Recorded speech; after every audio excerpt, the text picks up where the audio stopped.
Low back pain accounts for the most common injury in golf. About 25% of all golf injuries is low back pain. Titleist Performance Institute found from a study of 31,000 golfers that 28% of golfers have low back pain after every round of golf they play. That is alarmingly high and does not need to be the case. So there's several reasons why low back pain happens.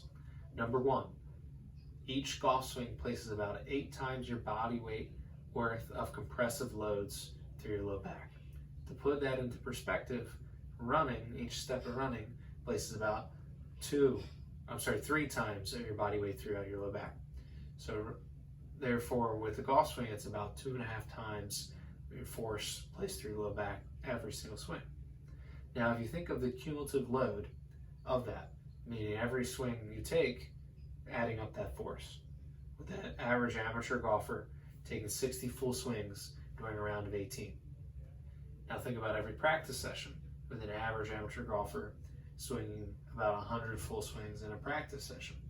You can see how these swings start mounting up, building up, building up. So that's definitely one variable at play there in terms of why low back pain injury can occur. Another big thing that I see very often in practice is a fancy word called the acute to chronic workload ratio. What this means is just what your body's used to doing over the past 28 days to what it's done in the past 7 days. Whenever there's a really large number, meaning whatever you've done over the past 7 days is greater than what your body's done over the past 28 days, that increases your chance of injury. So ideally, you'd like to stay in the sweet spot between 80% of what's normal for you up to 120% of what's normal for you. Meaning like an increase of 20% of activity on a week, no big deal. However, if you have not played golf all winter long, and then you go and play the first week 5 times in that 1 week, now we're talking a very high percentage there. 5 times the number of swings that you were used to before. Whenever that number is so high, your chance of injury goes up higher. Now, it's important to talk about whenever we're talking about pain, the multifactorial nature of pain. So pain is our body's best guess at the level of danger or threat it's in. Whenever the brain unconsciously senses we're in danger or there's a threat to it, it sends off the pain alarm in order to protect us.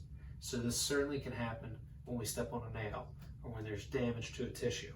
However, other things in our life can cause the pain alarm to go off without tissue damage or be escalated higher or experience more pain because of these factors. Some of those include chronic sleep deprivation, any other anxiety, depression, fear of movement, because that causes increased guarding, a job dissatisfaction, our thoughts about our pain, our beliefs about our pain, catastrophization, meaning that we feel like it's never going to get better, our life's over. All these factors can escalate, or like a knob, turn up the volume on pain that we have.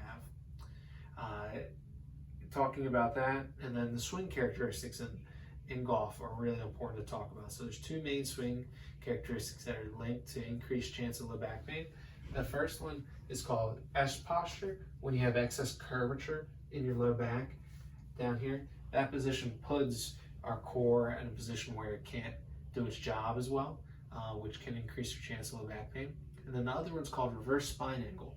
With this, what happens when you come to the top of your backswing, instead of a nice rotation movement, you kind of hit this point where you run out of space, and then you begin to lean and extend to get further back. Unfortunately, what this causes as you come into the downswing, causes this rapid closure on the right side of your back, which is the number one indicator of low back pain in terms of swing characteristics that golfers experience. Now, all that's there not to scare you, right? But to give you some information on why low back pain is the most common characteristic in golfers. But now that we understand all that, that gives us some firepower of what we need to do for treatment, right? So, big thing in terms of golf, let's have the proper setup position when you get out there, right? The ball should not be too far back into your stance, because that can cause you to get in that reverse spine angle. That way you can try to get the club face on plane and square back to the ball. It should be in the middle or close to the front of your stance with most clubs. Also, the ball shouldn't be too far away from you. This can cause some different swing characteristics that lead to low back pain, like early extension. As well as we need to use all these principles we just talked about, the acute to chronic workload ratio. We need to golf-proof your body. How do we do that? By doing golf fitness, by working on mobility, particularly in the thoracic spine, in the hips, and then strengthen the core and glute muscles. The stronger those are, the more resilient our low back is. As well as we shouldn't have any large disparity in our activity volume, meaning if you're not playing golf, then you shouldn't ideally go participate in a 4-day tournament. You should gradually build up your swing volume through there. Other big thing is sleep hygiene. Trying to really make it a goal of yours to get 7 to 9 hours of sleep on average every night. This allows our body to recover, but also lowers the irritability of our nervous system to hopefully prevent increases in pain, increases in injury. And then the big thing is, if you're unsure of how to create your own fitness program and make it customized to you, is undergo a Titleist Performance Institute fitness assessment. In this fitness assessment, it's a 16-point screen where we're looking at 16 different things on how your body moves in certain areas, the strength in others, and the ability to separate the lower and upper body from each other, like should happen in the kinematic sequence of a golf swing. And then the next big thing is, if you have back pain currently, then this is where an individualized physical therapy assessment is key to you.